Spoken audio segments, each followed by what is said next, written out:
So why is it wrong if somebody said you don't have the concept of maintenance? Because you reduce the meaning of the word I meant maintenance to simply brushing your teeth and taking a shower. Because the women wake up in the morning and wash their pots and they sweep the ground. It's not maintenance. If African culture has the concept of maintenance, you will not see what you see in Lagos, Nigeria on the streets. It's disgusting.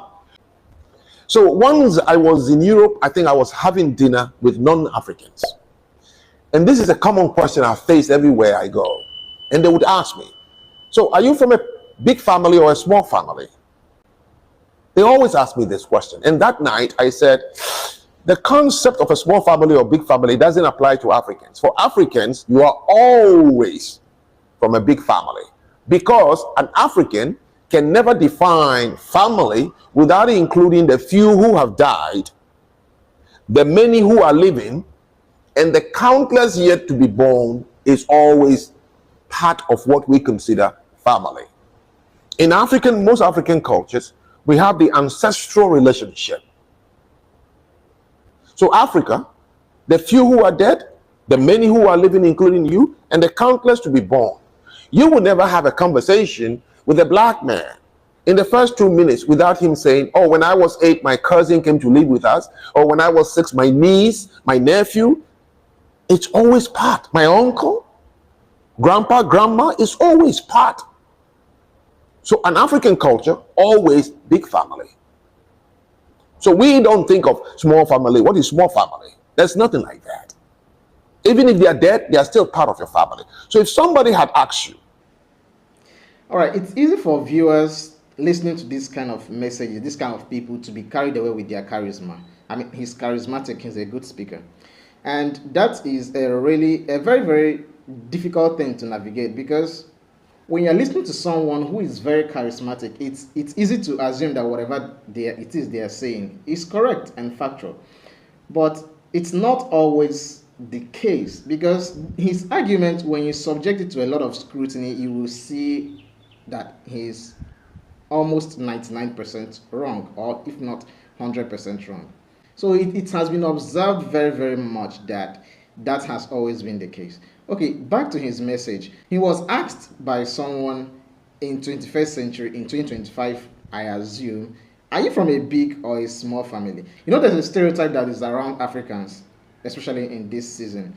A lot of people in the Western world are very, very naive and ignorant about what is happening in Africa. They automatically assume that you are from a polygamous family.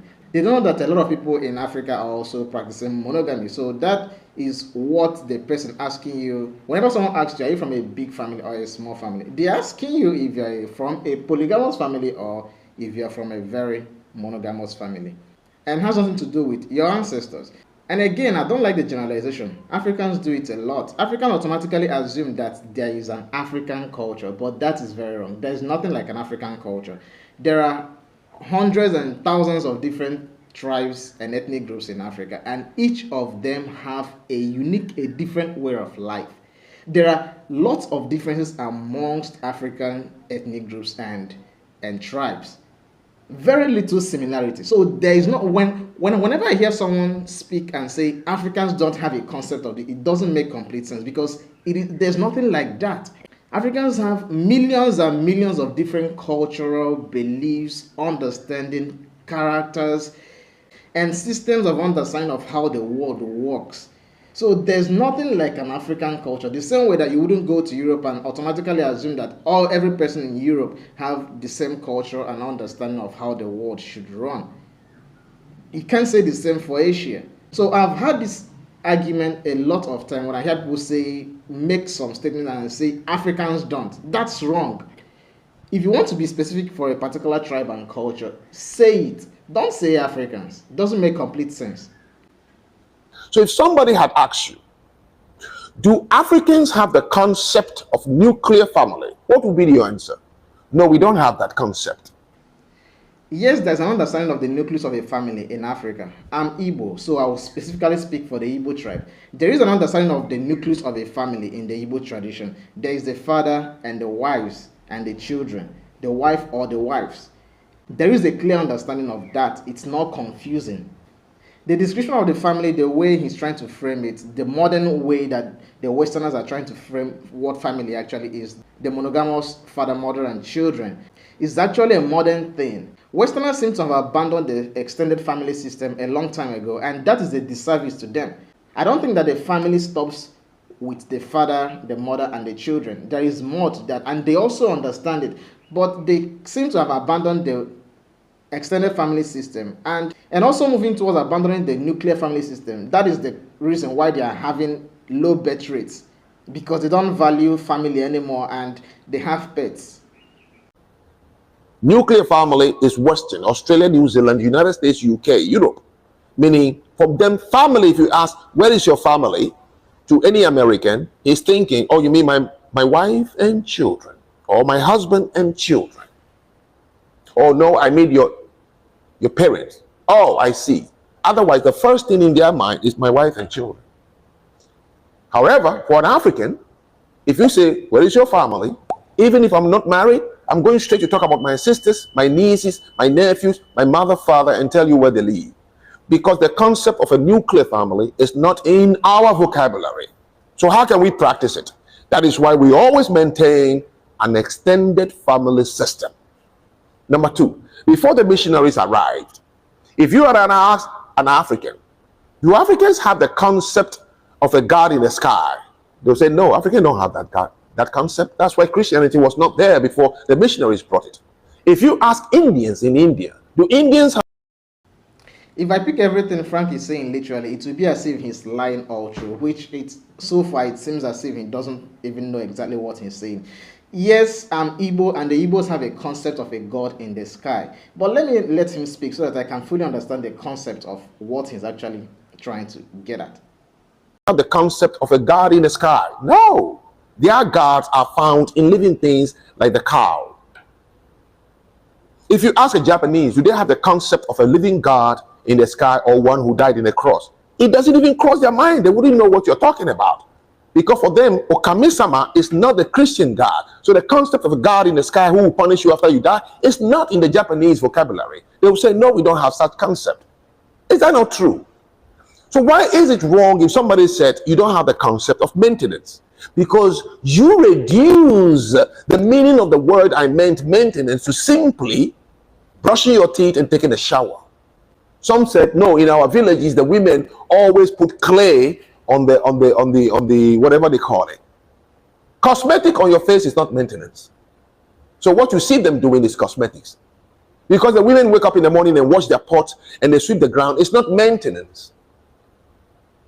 It's just a daily chore. So let me explain what I meant by African countries don't have the concept. Because if African culture has the concept of maintenance, you will not see what you see in Lagos, Nigeria on the streets. It's disgusting. You won't see what you see in Accra. As I speak, the government of Ghana is so tired with the blight, the trash, the congestion. It's about to move the city out. The city is filthy. If we have the concept, so maintenance is not you have money to repair your airplanes and your train stations. No, that is an extension of maintenance to national infrastructure. For you to know if a certain culture has maintenance, once you walk into that country, watch the people. When they unwrap a candy, what do they do with the wrapper? That will tell you if that culture has the concept of maintenance or not. Africa started not as paved roads and skyscrapers. There's nothing wrong. That was our environment. So we don't keep cats and dogs and goats and sheep inside our house like white people do. The cats, the goats, the chickens, they are all roaming around the streets. The drivers slow down for the goat. In Kenya, they slow down for the cow. Okay? We live with them. So why are you going to keep the trash in a plastic bag? Because you know when you throw it on the ground, it will be eaten by the goat, the cow, the sheep, even the lion, and whatever is roaming around. So in fact, by so doing, we are feeding them already. No human society started as paved roads and skyscrapers. I think the mistake Frank is doing is collapsing the behavior of people living in Africa today and the classical pre-colonial Africans. And that is rubbishing his entire argument. And yes, there's a word for maintenance in the Igbo language with lots of synonyms. So it's not a new word. There is no problem of understanding the concept of maintenance in the Igbo word, in the Igbo language, and in the Igbo tradition. Collapsing the pre-colonial cultures with the modern time is a disservice to your argument, and it's making it look sound, I don't want to say it, but it's making it sound stupid, sort of. But cultures evolve. Yes, we can agree with that. That the classical Igbo tradition valued a lot of cleanliness, self and environmental cleanliness, doesn't mean that our present behavior would reflect what our ancestors used to practice. Because there are lots of things that we have now that our ancestors didn't have then. One for which are non-biodegradable wastes. The classical Igbo man never encountered non-biodegradable wastes, so he didn't know what to do with it.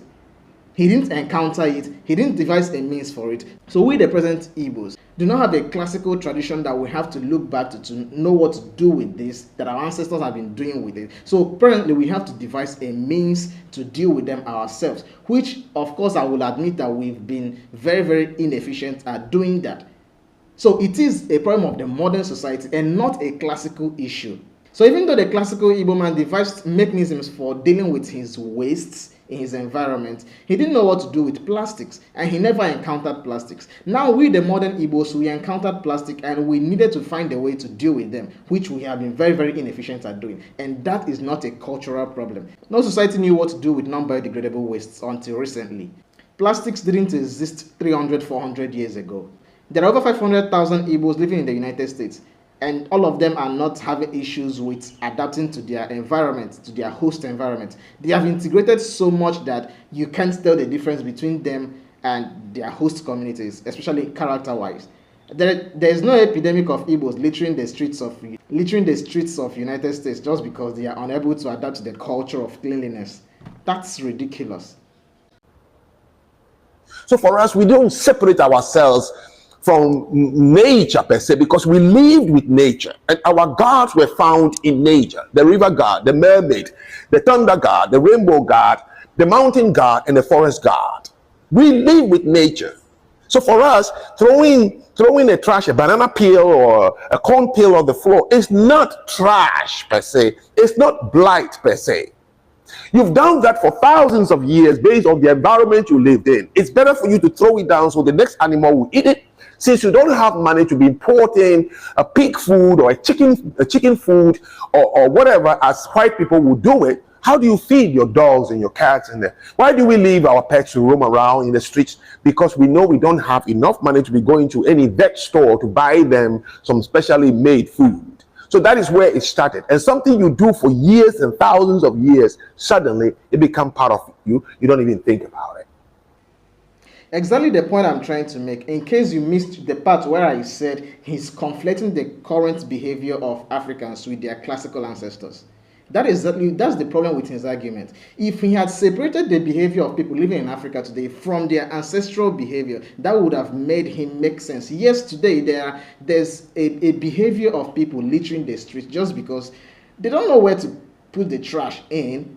But that doesn't mean that it's a behavior that evolved through thousands of years. That's terrible. I didn't grow up in Nigeria. I didn't grow up in the streets of Owerri, throwing my trash on the streets, expecting goats to come and chew my plastic. What are you saying? The Igbo culture is highly built on cleanliness, environmental cleanliness, and self-cleanliness.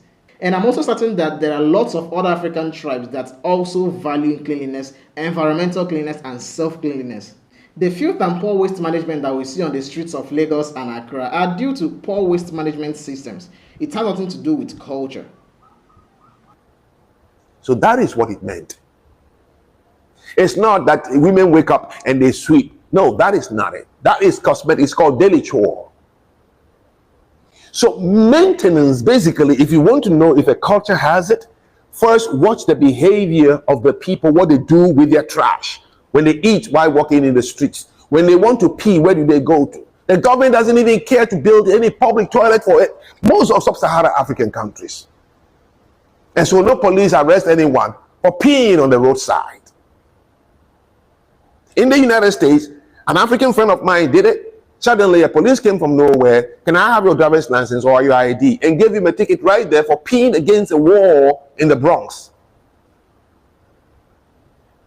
Everywhere in Nigeria, they have a writing on the wall saying, please don't urinate here. I went to Jamaica and saw the same thing. Of course, it should be expected. Any country that has a poor waste management system, and also there is no deterrence for people that do that kind of thing, people will eventually do it. It proliferates. London as we knew it, they was not the same London in the 19th century, or even sometime in the mid 20th century. London was a very filthy place. They exported diseases. There are lots of filth on the streets of London and Paris. So these are not cultural issues. Just that the Westerners have devised a means to manage their waste, and also developed a system whereby there is punishment for crimes, which is deterring people from doing certain things. It's not a matter of culture. I went to Barbados, I saw the same thing. And it's in Ghana too. We throw trash wherever we can find it. That is why the continent that generates a lot of garbage, we don't have any visible, sustainable garbage management company. We could have been using garbage to generate energy in Africa. So yes, I am telling it to you right now, there are many words that do not exist in some cultures. In Africa, maintenance is one of them. Let me explain. Maintenance is not what you do with railway stations and airports and your home. Maintenance is a proactive behavior. You look at a place, the way it was designed and built, and you say, this is how it's going to remain. Therefore, when you eat food, you don't throw it there. You are trying to maintain what you came to see. All Africans saw was bush roads, rivers flowing, jungles, and mud houses. What is it you're maintaining? Nothing. Then comes along the foreigner who came to build structures. Now that requires a concept already in the basic fundamental of your living to be introduced to those things. And so, like I concluded, not a single infrastructure left behind by colonials has ever remained, including Haiti and Jamaica and everywhere. I think I've already made my point about Frank's argument. I believe that what he is trying to do is to raise an inflammation and make people feel angry and worked up. And frankly speaking, I like it. I like what he is doing. Maybe making inflammatory statements will make our leadership to think about themselves. Yes, maybe if he makes a lot of inflammatory statements like this, thank God he's not a white guy. Maybe if he continues making a lot of inflammatory statements like this, then we'll have leaders that will eventually stumble on his video and listen to his rhetorics and ask themselves some questions. You guys need to wake up and get the things right. You are not subhumans. What we've been hammering for years and years, Africa is not working with the system of government that we have. Not all African cultures or ethnic groups are built for democracy. You can't come and tell me or convince me that the northern part of Nigeria was built on democracy. They don't know what democracy is. Even if they do know it, they cannot handle it. People that are outrightly rejecting Western education, they prefer Quranic schools. So why are you forcing democracy on them? A lot of African states are not built for this. Nigeria as it stands, I've always advocated for, I've always said it, Nigeria as it stands is not meant to be a unified country. Even if it should be a unified country, it should be on certain basics of understanding and agreement. The way Nigeria is working, there's no way it can function. So maybe if Frank makes enough inflammatory statements, then the leadership will understand that things really need to change. But for now, I think he should continue. I'm enjoying it.